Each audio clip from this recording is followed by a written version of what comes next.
Hi there, my name is Rachel Elrod. I am a JFK assassination researcher.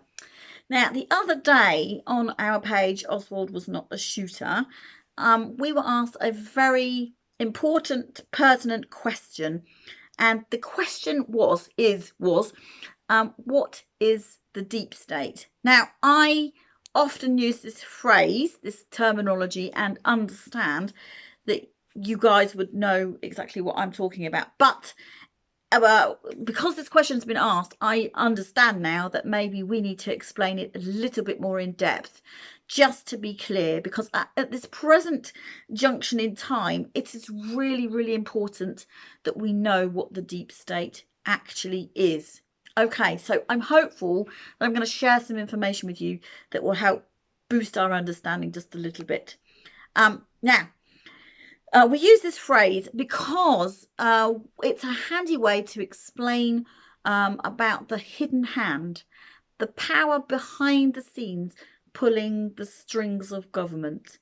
Now, I know that that sounds really kind of crazy and fantastical and in some people's minds nonsensical, because our understanding as ordinary men and women is that we pop along to our voting centre, we vote for our person that's been on the TV.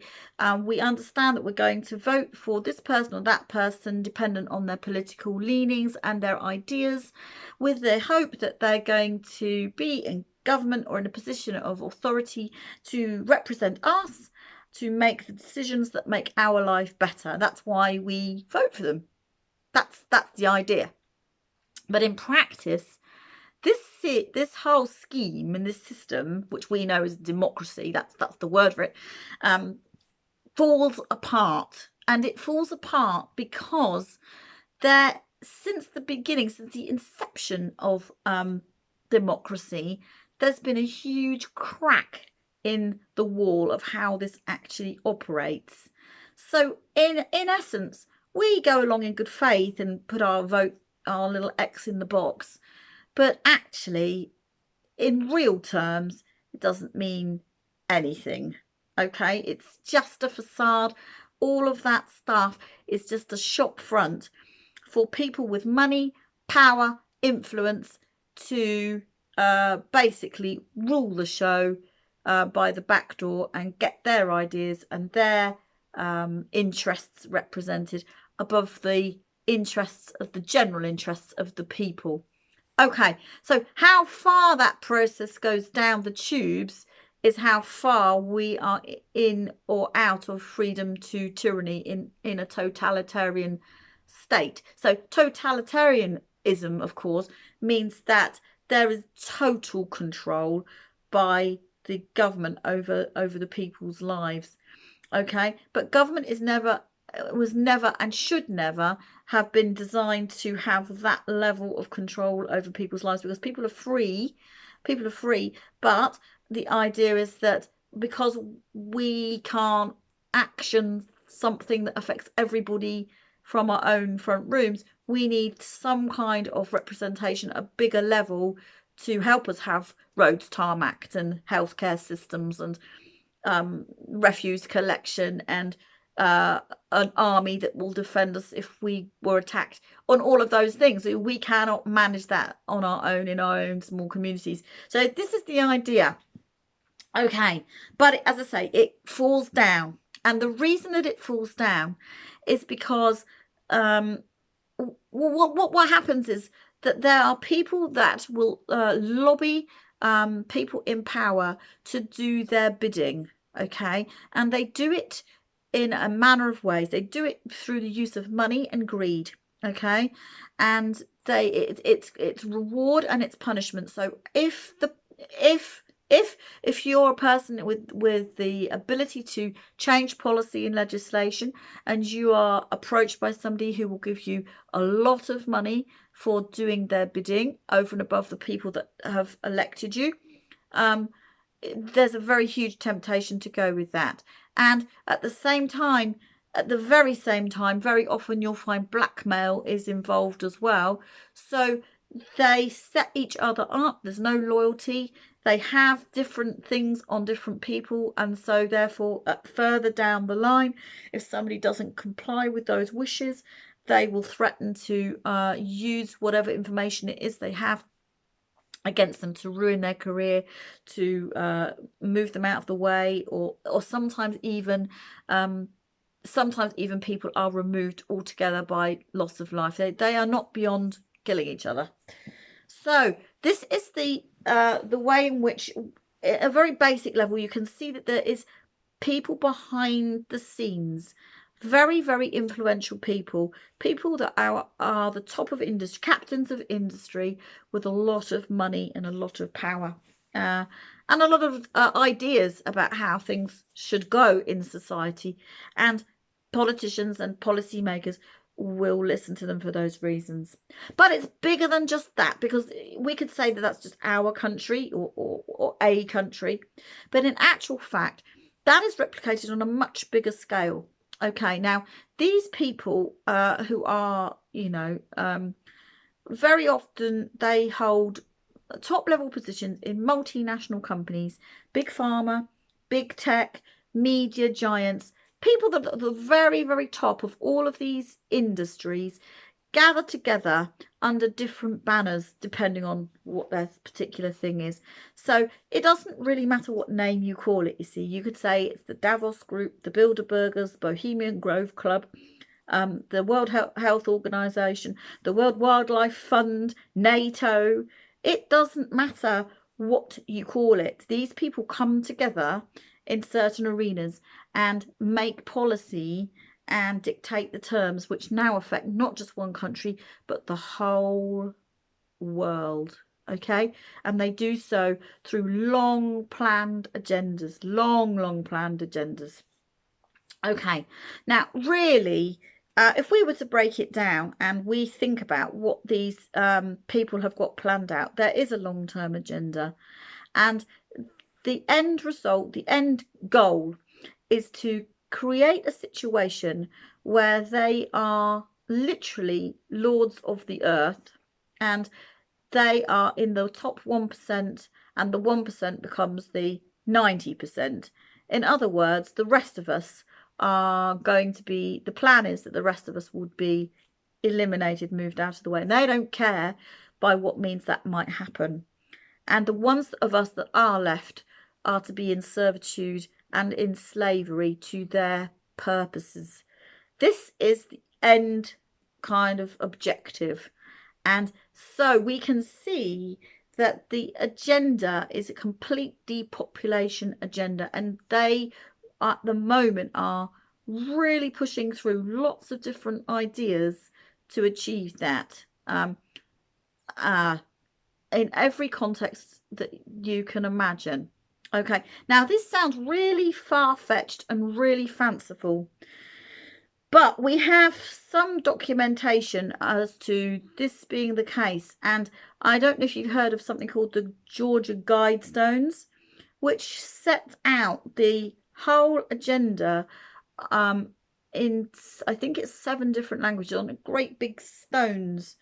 And everything that they are saying as their objectives are written on these big, they're called the Georgia Guidestones, the stones, huge stones. So go and look at that on the internet and research out what this agenda is, because it is very, very real, and we can certainly see some of the effects of this coming into play now, and have been for a long time.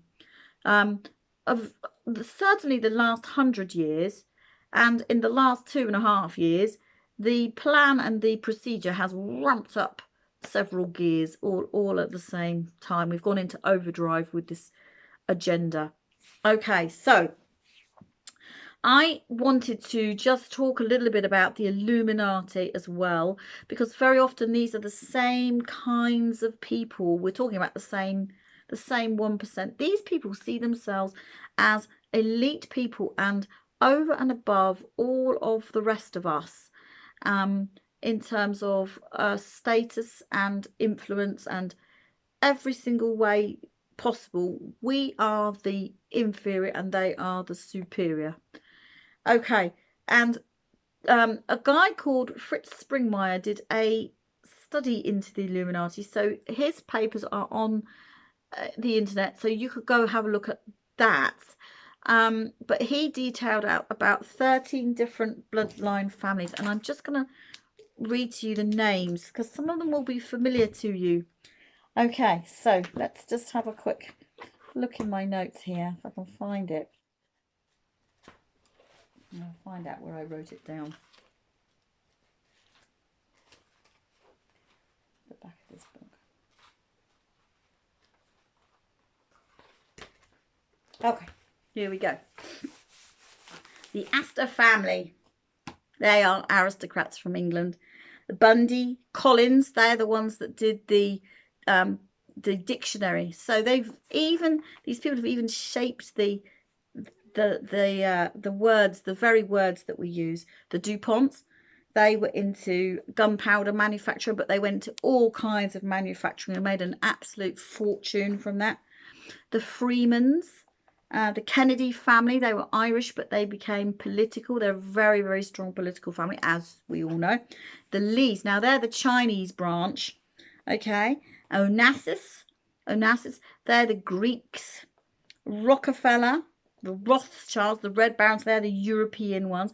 A lot of the European royals are involved, interwoven with the Rothschild family. The Russell family, the Van Deuens, they're Dutch. The Disney family, Reynolds, McDonald's, and the Krupps. Now that's the list. I know for sure that there are other names that would come to your mind, but what we've got to remember is that these families mingle and merge and marry in and change their name or change the spelling or slightly change the emphasis to stay a little bit hidden in plain sight. So this is not a definitive list. This is Springmeier's list. I wouldn't have come up with this same list, but I'll go with it because he's done a lot of study into that. So do you remember me saying in an earlier video that the Illuminati run really very, very secretively, and it operates a little bit like a three-pronged pitchfork. The devil's pitchfork has got 3 prongs on it, and so the 3 prongs are secret societies, Freemasonry, and the fraternity clubs like Skull and Bones and things like this. Secret societies, and then there is Satanism, so satanistic practices, satanic worship, and satanic ritual abuse, and the 3rd prong is paedophilia. So where you find one, you find them all. And we can see that certainly in the last 20 years, even in the last 5 years, that Satanism particularly has really become much more in our face, and the symbolism to do with satanistic practices really very much more out there and obvious, and it links into paedophilia, of course, as well, and that has become very much more known about in the last certainly 10 to 15 years, and it's just something that it's what they're trying to do is they're trying to make these things that they are into more acceptable in the general idea of things. Okay, so all of these inversions, the fact that men can become women and women can become men, and disgusting things to do with having sex with children, are becoming more in our face to try and get us to the place where we accept that as normal. Okay, so a stand needs to be taken at some point, because we know as free men and women that that is not acceptable, and that is not the way in which anybody should be living their life. It's not a lifestyle choice. It is a choice, but it's not a lifestyle choice. It's an illegal choice, and it's an abusive choice, and it should not be ever perpetuated as a natural, normal option for choosing how you live your lifestyle. And that is the difference between our understanding and where they want to take us.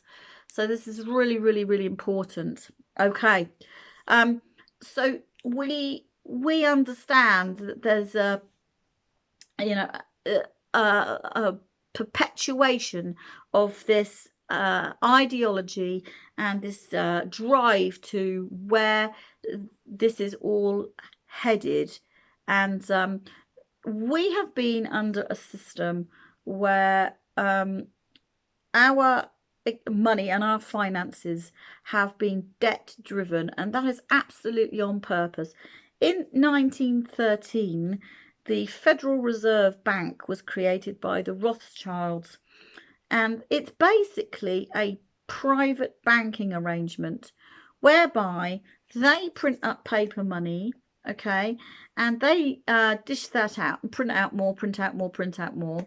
And when there's not enough, they will charge interest on that money or crash the economy to put everybody now into a state of debt, because that is how more money is made. And these people have played this game now for a long time.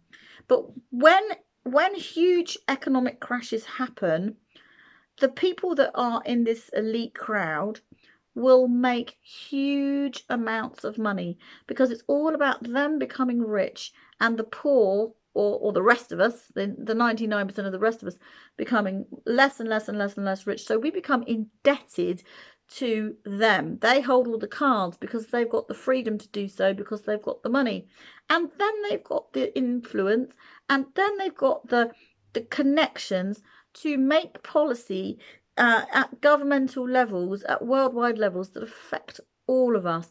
And this is the game that they play.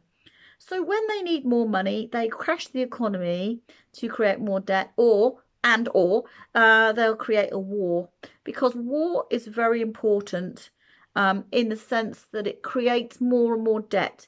So people will get rich, captains of industry that produce armaments, weapons, clothing, and all of those things that's needed for a field of battle, will become very, very rich off the back of the resources and the surplus that's required. But, of course, it creates debt, because now that country is ripped apart and devastated. Nobody has any food, nobody has anywhere to live. There's no resources, it's been stripped bare. It has, so what happens is then that the winning side will always demand some kind of war reparations, because that country is now indebted to the winners, and so they have to pay more money back. So it's all the time, it's about creating debt. Now, isn't it interesting that 1913 was the year that the Federal Reserve was created, and 1914 was the year of the First World War? This is really, really interesting. That is by design. Totally by design. Okay, they couldn't wait to get going with it.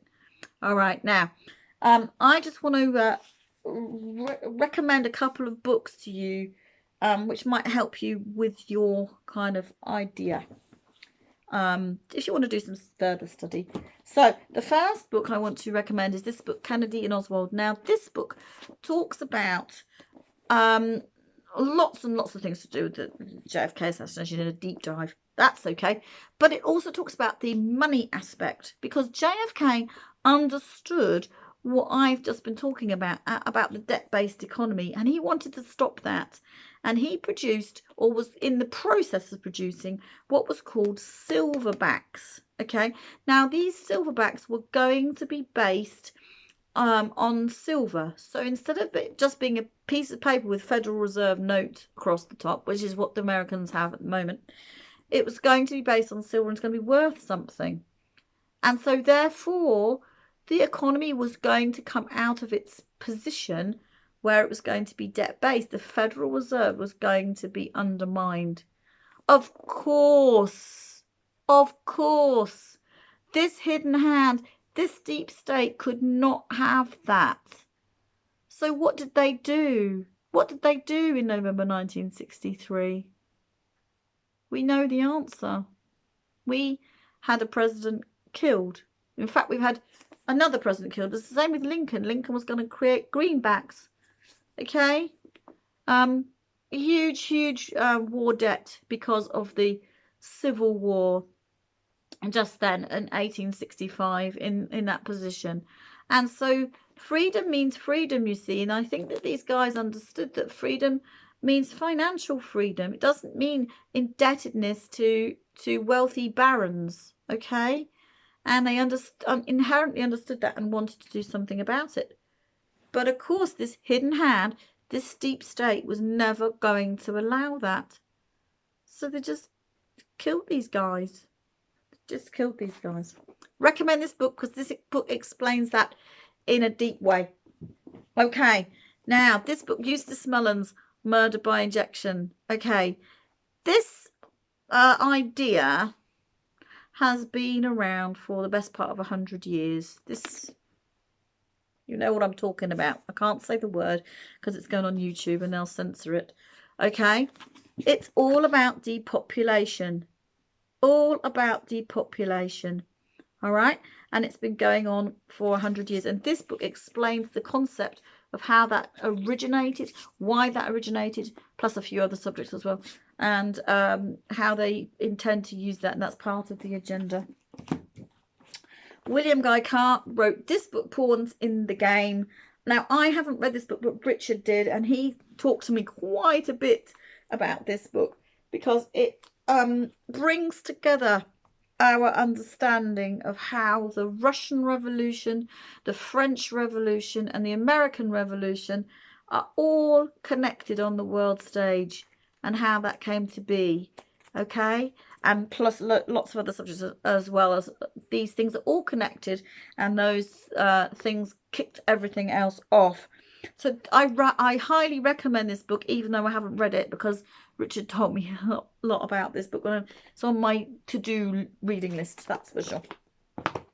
William Guy Carr also wrote this book, Red Fog Over America. I haven't read this book except for the first page. It's heavy going, but I believe that this is a really interesting book and should be read, because if ever there was a fog over America, it is now. It is now. Now, there's this book, JFK to 9/11. Now, that was a very particular period of time, and there is definitely a connection between these two events. I personally believe that there was paperwork to do with what I was talking about, the silverback idea that Kennedy was going to instigate. There was a group of individuals, and there's been a group of individuals that have wanted to pick up on that idea and go forward with it. And if we want to give it a basic term, it's called Nasara and Jassara. And I think the Nasara Act was signed by President Clinton. So this is something that they are going to look at. Nasara would mean debt forgiveness, okay? So some of the paperwork and some of the ideas to do that, my understanding was that that was in the Twin Towers. So it's very interesting, okay? The World Trade Center has a direct link to Clay Shaw, who was one of the financiers of the Trademark Association or organization, friend of Lee Oswald, and the one person that was taken, the only person that's ever been taken to court as a perpetrator of the assassination of JFK by Jim Garrison in the 1960s. Okay, he has links to this organization, the World Trade Center. Okay, he was very, very involved in the startup of that. So we can see straight off the bat there are links, and there's much more research to be done. Okay, and this book, which David Icke is my hero. He will, in this book, I think this was the first, somebody's going to correct me on this. I think this was the first book he wrote. It's the first book I read of his anyway. And he has been talking about these things to do with this deep state since 1990. That's 32 years. 32 years. And everything he has said in this book which has been published since that time, is coming into fruition. Not because he's a prophet, not because he's some kind of soothsayer who can see into the future, but because he's understood the agenda. And when you understand the agenda and you know where it's going, you can predict where it's going. And so far, he's been bang on correct. So far. So I highly recommend this book to you as well, David Icke. One of my favourite heroes. Okay, so I hope that's helped explain a little bit more about the deep state. I really do. And I'm sure there's more questions you want to ask. I don't know all the answers, but I just wanted to expand it a little bit more because I'm aware that we need to know. Of course, we don't know what the whole machinations of it all. The whole idea is that this whole thing hides in plain sight. And every now and then, well, all of the time, we'll be giving subliminal messages. It's called preemptive programming, if you want the technical term, about what they're planning to do, so that when it hits us further down the line, 2, 3, 4, 5, 10 years, we're already kind of acclimatized to it in our heads. That's brainwashing for you. That's exactly how it works. Okay, so this is what this whole it's like a creeping poison. This is what this group of people have been doing, and this is what they will continue to do until the point that they feel that we are enslaved by them. That is the end goal. So it is up to us to really understand. Of course, they're not going to come out and tell us that in so many words. It's going to happen incrementally, step by step by step, step, step, step. David Icke calls that the totalitarian tiptoe. Slowly, slowly, slowly, slowly, slowly, drip, drip, drip, drip, drip. So we don't notice it's happening, and we don't notice that it's even them doing it, and we dismiss the idea of this deep state idea. But I'm here to tell you it is very real, it is very alive, it is very well, and we as free men and women, sovereign beings, have a duty and a right to stand up against it, because it is evil to the core. Nobody in their right mind would agree with this if we understood everything about it, which is why I very strongly encourage you to do some more research and find out for yourself exactly what I'm talking about. I know it's scary, and I know it's not what we want to hear, but if we understand it and we wake up and we do so en masse, we've got a chance. Okay, we've got a chance of combating it, because it all starts with what we know and what we understand. The longer we stay with our head in the sand, the longer we stay hiding from it, the longer it remains as viability for them. So this is really, really important. Okay, so that's me, and I will catch you later.